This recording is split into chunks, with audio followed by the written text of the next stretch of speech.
Hi, it's me, Zach. I guess you're going to have to just take my word that it's me because I don't have my webcam on because I am using my laptop in tablet mode so that I can kind of write over this presentation. And so, well, let's get into this presentation. So I chose to present on one of the problems in our homework assignment, specifically assignment 2, and specifically problem number 4. And as a refresher, what that question was we're going to use Burnside's lemma to prove Fermat's little theorem, a to the p is equivalent to a mod p for any integer a and any prime p. And it might also help to have a little bit of a refresher of what Burnside's lemma actually is. So Burnside's lemma tells us that the number of orbits of C under the action of G is 1 over the order of G summed over all the pi that exist in G psi of pi, where our psi of pi is equal to the number of V in C such that pi of V is equal to V. And we could kind of dissect this lemma a lot more, but kind of the nice thing about this problem is it's a really good example of actually how to use Burnside's lemma. So let's just get into it, and maybe I'll kind of reflect back on that and underline when we're actually using things in Burnside's lemma. Okay. So when I proved this, I broke it down into 3 cases. One of those cases is if a is equal to 0, which is kind of the nice case because, well, 0 to the p is just 0, and 0 mod p is 0, so great. First case is done. Now, let's claim that a is greater than 0. So we're going to use Burnside's lemma to count the number of distinguishable colorings for p slots on a circle that can be rotated using a color. So we're going to talk about a coloring. So kind of an overly simple example, we're going to just have a circle with maybe red here and red here, blue here, let's say green and green. And so that's the idea. I'm allowing myself to kind of count the number of colorings that I will be able to rotate that coloring.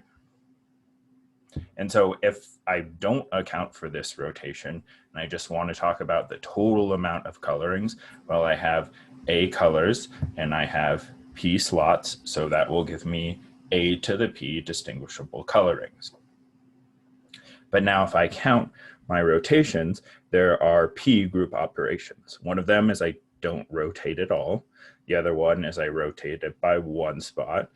So the red will go to the blue here, the blue will go to the red here, so on and so forth. So I can do it 1 spot, well, I could do it 2 spots, and I could continue this all the way around until I've rotated p minus 1 slots. And then if I would rotate 1 more, I just get back to my identity. So I'm not going to count that rotation. So I have my identity and then rotation from 1 spot, 2 spots, all the way up to p minus 1 spots. So we know the total number of distinguishable colorings must be an integer because we're just counting colorings. We couldn't have a weird decimal where we half color something like that. So let J, C be a number of colorings. Let's just have a placeholder J. Well, we know that there are A to the P fixed points under identity. This is just always the case. And additionally, when we start to since B is prime, the fixed points on our circle occur when every slot contains the same element. And so what that means in the context of this problem, or how that helps us, is that when we consider rotation, since we have a prime number, there's no way that we're going to have some color ordering overlapping. Like, let's say that we rotated it 2 spots. If we didn't know P was prime, there would be a chance that we would get back a matching coloring. So to kind of put that into context in this case, if I rotate that twice, I would get a matching coloring, but that's not possible in this case because, well, that case P would be 4, which is not prime. And so when P is prime, we get this advantage, or we get this condition that the only way that we are going to have a coloring be matched or be identical is if, well, all of the spots are the same.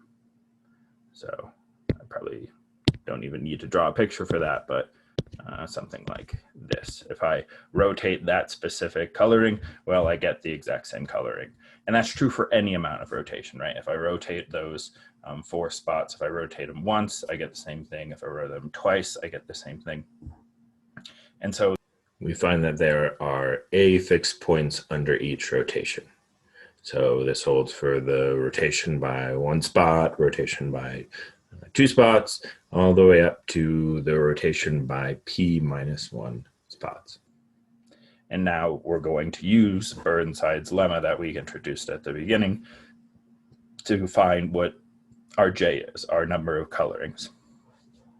And so using that theorem, we're going to sum over all of the things we just discussed. So we found that the number of fixed points under the identity was a to the p. So that was kind of our first given right here.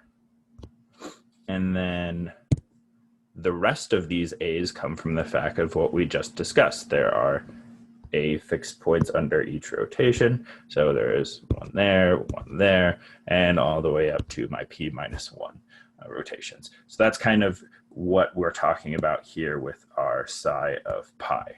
That's what we found our psi of pi for each of these group operations, each of our C. And so, well, if I add all of those together, I get this simplified expression 1 over p times a to the p plus p minus 1 times a. All I did was combine all of my a's. Since there's p minus 1 of them, well, that's just p minus 1 times a. Makes it a little bit more simple to digest. Okay, so, well, our next step is I would multiply both sides by p to get that p times j is equal to that bracketed expression a to the p plus p minus 1 times a. And this implies that if I subtract my p minus 1 times a to the other side, that a to the p is equal to p times j minus p minus 1 times a. And what that gives me as well, with a little bit of algebraic manipulation, nothing too fancy, but I can kind of shuffle things around to find that a to the p is equal to p times j minus a plus a. So we might be losing sight of, well, what's the big picture? What's the reveal here? And so we noticed that we found a to the p is equal to p times j minus a plus a. Well, if we look at mod p, this first part just drops out because that's p times something. I mean, specifically it's j minus a, but it's p times something. And so, well, if I'm looking at that modular arithmetic, that part drops out and I'm just left with a mod p. So we can conclude that a to the p is equivalent to a mod p. Now, well, we considered a is equal to 0, a is greater than 0, and now we just need to consider if a is less than 0. And if a is less than 0, well, we know there exists a positive number b such that a is equal to negative b. Specifically, it's just whatever negative a is. Since p is prime, p is odd, there's no even primes other than 2, which implies that a to the p is equal to negative b to the p, and we can do a little bit more algebraic shuffling, but we get a result of that a to the p is equal to negative b to the p. Now, well, what we can do is we can take this equation that we found above, right here, and well, instead of just having a's, let's just substitute in our b's that we found. Get rid of that guy.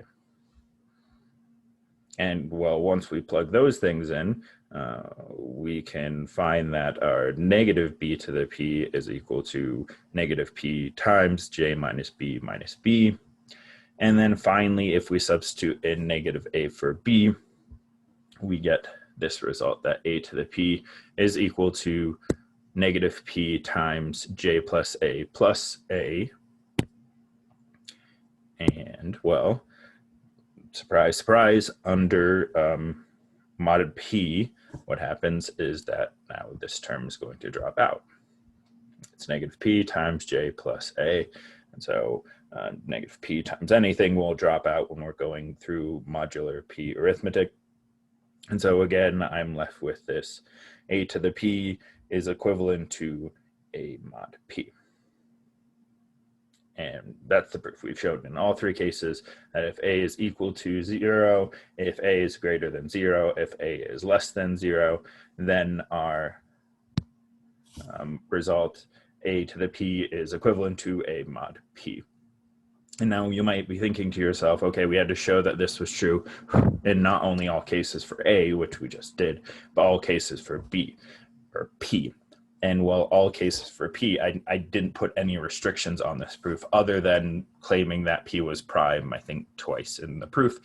And so since that's the only requirement I have on p, we can claim that this holds for all integer a and all prime p.